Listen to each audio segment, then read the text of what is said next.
আপনারা ওরা তো সাহায্য করলে আমার বাবার শরীরে ওরা শান্তি পাইলে আপনারা লাগিও দোয়া করবা, আপনারা আমার বাবারে ওরা তো সাহায্য করবা। দয়া তোর বাবরি আমার জামাইরে যদি সাহায্য করো, সেইটা ভাত খাইতে পারো না, কাশির লোকের রক্ত হয়, যে সেইটা ভাত খাইতে পারেন, চলে ফিরে হাঁটতে পারেন, আপনারা একটা দোয়া পাইবা, আর কিছু হওয়ার নাই আমার। যে মানুষটা 6 মেয়ের ভবিষ্যৎ গড়তে সারা জীবন রোদ বৃষ্টি উপেক্ষা করে পরিশ্রম করেছেন, পরিবারের মুখে হাসি ফুটাতে নিজের কষ্টকে কখনো প্রকাশ করেননি, আজ সেই বাবাটাই গলার ক্যান্সারে নিঃশব্দে মৃত্যুর সাথে লড়ছেন। সিলেটের খাদিমনগর উপজেলার ৮ নং খান্দিগাঁও ইউনিয়নের মুল্লারগাঁও গ্রামের বাসিন্দা শামসুল হক, বয়স ৬৩, একজন পুরাতন সিএনজি চালক। তিনি 2 ছেলে ও 6 মেয়ের জনক। দীর্ঘদিন কঠোর পরিশ্রম করে পরিবার চালিয়েছেন, কিন্তু আজ তিনি ভয়াবহ গলার ক্যান্সার রোগে আক্রান্ত হয়ে অসহায় অবস্থায় দিন কাটাচ্ছেন। এক সময় যার কণ্ঠে ছিল জীবনের গল্প, আজ সেই কণ্ঠটাই থেমে যাচ্ছে ধীরে ধীরে। কথা বলতে পারেন না ঠিক মতো, খেতে পারেন না স্বাভাবিকভাবে, এমনকি হাসি বা কাশি দিলেও গলা দিয়ে রক্ত বের হয়ে আসে। চোখ ভরা অশ্রু আর বাঁচার আকুতি এখন তার একমাত্র বাসা। 6 মেয়ের অসহায় চোখে প্রতিদিন বাসে একটাই ভয়, আমাদের বাবা কি আমাদের ছেড়ে চলে যাবে? ভাবুন তো, একটা পরিবারের একমাত্র অবলম্বন যখন এভাবেই নিভে যেতে বসে, তখন তাদের পৃথিবীটা কেমন অন্ধকার হয়ে যায়। নিজের সামর্থ্য অনুযায়ী সবকিছু ব্যয় করে আজ তিনি সম্পূর্ণ অসহায়। চিকিৎসা চালিয়ে যাওয়ার আর কোনো পথ নেই তার সামনে। তাই মানবিক হৃদয়ের সকল মানুষের কাছে আকুল আবেদন, আপনার সামান্য সাহায্যই পারে একজন বাবাকে তার সন্তানদের মাঝে ফিরিয়ে দিতে, একটি পরিবারের মুখে আবার হাসি ফিরিয়ে আনতে। সহযোগিতার জন্য বিকাশ নাম্বার 01324518880। সাহায্য করতে না পারলে অন্তত পোস্টটি শেয়ার করে অন্যদের জানতে সহযোগিতা করুন। আল্লাহ আপনাদের উত্তম প্রতিদান করুন, আমিন।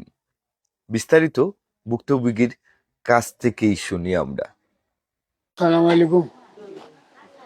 আমি একটু অসুস্থ, ওই যে গাড়ি চালাইতাম, ওর আমি পারা না, বড় কষ্ট না যাচ্ছিল, ওই বললে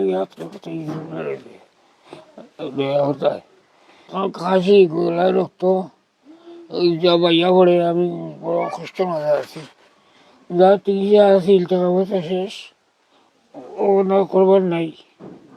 আমার ওরে খেলা করতাম আমার ভাই। আসসালামু আলাইকুম। আমরা 6 ভাই বোন, 8 ভাই বোন আছি। আমার বাবার ক্যান্সার ধরা পড়ছে, যা টাকা পয়সা আসলো সব ডাক্তারে হইয়া শেষ হয়ে গেছে। এখন ডাক্তারে কইছে বালা বড় ডাক্তারের কাছে গেলে বালা চিকিৎসা করলে রোগ মুক্ত হইব। এখন আমাদের কাছে টাকা নাই, আপনারা দেশে বিদেশে যারা ভাই বোনেরা আছেন তারা আমাদের একটু সাহায্য করলে আমার বাবার রোগটা একটু কমলে আমার বাবা ভাত খাইতে পারবা, চলতে পারবা, শান্তি মতো জীবনযাপন করতে পারবা। আপনারা ওরা তো সাহায্য করলে আমার বাবার শরীরে ওরা শান্তি পাইলে আপনারা লাগিও দোয়া করবা, আপনারা আমার বাবারে ওরা তো সাহায্য করবা। আমরা 6 বোন আছি, 2 ভাইও আছেন, সবাই আপনারা জন্য দোয়া করবেন নামাজ পড়ে, আপনারা যদি এই সাহায্যটা করেন। আসসালামু আলাইকুম। দেশি বিদেশি ভাই যারা আছেন, আমি আপনারা কাছে চাই, আর আমার স্বামী সিএনজি চালাইতা, বড় শান্তি আমার সংসারটা চলছিল। আমার 6 জন মেয়ে, 2 জন ছেলে। এখন ডাক্তারি করিয়া গলাতে বেদনা করে ডাক্তারের কাছে গিয়ে এখন ক্যান্সার ধরা পড়ছে। এখন সামর্থ্য যা আছিল করছি, এখন তো আর অসহায় হয়ে গেছি, আর কোনো টাকা পয়সা এত নাই। আপনারা কাছে চাই, আর আপনারা সাহায্য করেন, দেশি বিদেশি মমিন মুসলমান যত আছেন ভাই বান্ধব, আমি আপনারা লাগে দোয়া করবো, দুনিয়াতে আমার সাহায্য করবা, আখেরাত আপনারা লাগে আল্লাহ সাহায্য করবা। আর কিচ্ছু খবর নাই, আমার মাও নাই, বাপও নাই, আমার দুঃখ করার টাকা নাই। আপনার কাছে কইলাম দয়া তোর মহরি আমার জামাইরে যদি সাহায্য করো, সেইটা ভাত খাইতে পারেন না, কাশির লোকের রক্ত হয়, যে সেইটা ভাত খাইতে পারেন, চলে ফিরে হাঁটতে পারেন, আপনারা একটা দোয়া পাইবা। আর কিছু খবর নাই আমার। আসসালামু আলাইকুম। সম্মানিত উপস্থিতি, আমার শ্বশুর, ওনার দ্বিতীয় মেয়ে আমি বিবাহ করেছি। সব সময় ওনার মুখে হাসি ফুটে থাকতো, কোনো সময় বোঝা যায়নি উনি অভাবী মানুষ। কিন্তু আজ দীর্ঘ 3.5 মাস ধরে উনি অসুস্থ, ক্যান্সারে আক্রান্ত, কাশির সাথে রক্ত বের হয়। ওনার যতটুকু সম্বল ছিল ঋণ টিন করে আত্মীয় স্বজনের সমস্ত খরচ দিয়ে ওনার চিকিৎসা চলেছে, কিন্তু কোনো উপকার আসেনি, চিকিৎসার কোনো কমতি আসেনি। এখন ডাক্তার বলেছে যে যদি 5-6 লক্ষ টাকা লাগবে, বাইরে চিকিৎসার যে ঢাকাতে নেন আবার ইন্ডিয়াতে নেন, মানে 5-6 লক্ষ টাকা দিয়ে যদি চিকিৎসা করা হয় তাহলে আশাবাদী 50% আশাবাদী উনি সুস্থ হবেন। ওনার গলাতে ক্যান্সার। তো আমি এতটুকু বলতেছি, যারা আমাদেরকে এই মুহূর্তে আমাদের লাইভ বা নিউজ 1 দেখতেছেন, তাদের সবার প্রতি আমার আকুল আবেদন, রাসূলের উম্মত হিসাবে, আল্লাহর বান্দা হিসাবে দেশ বিদেশ থেকে যদি 500 টাকা, 100 টাকা, 10 টাকা করে যদি সবাই ওনাকে সাহায্য করেন আর উনি সুস্থ হন, উনি দোয়া করবেন হাত তুলে, আল্লাহ পাক আপনাদেরকে দুনিয়া আখিরাতে উত্তম প্রতিদান দান করবেন।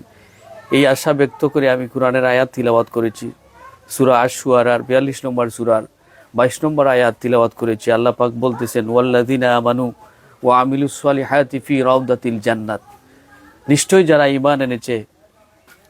ঈমান এনেছে ওয়া আমিলুস সালিহাতি, নেক আমল করেছে। নেক আমলের মধ্যে একটা মানুষকে সেবা করা, মানুষের বিপদে সাহায্যের হাত বাড়িয়ে দেওয়া, তা হচ্ছে একটা নেক আমল।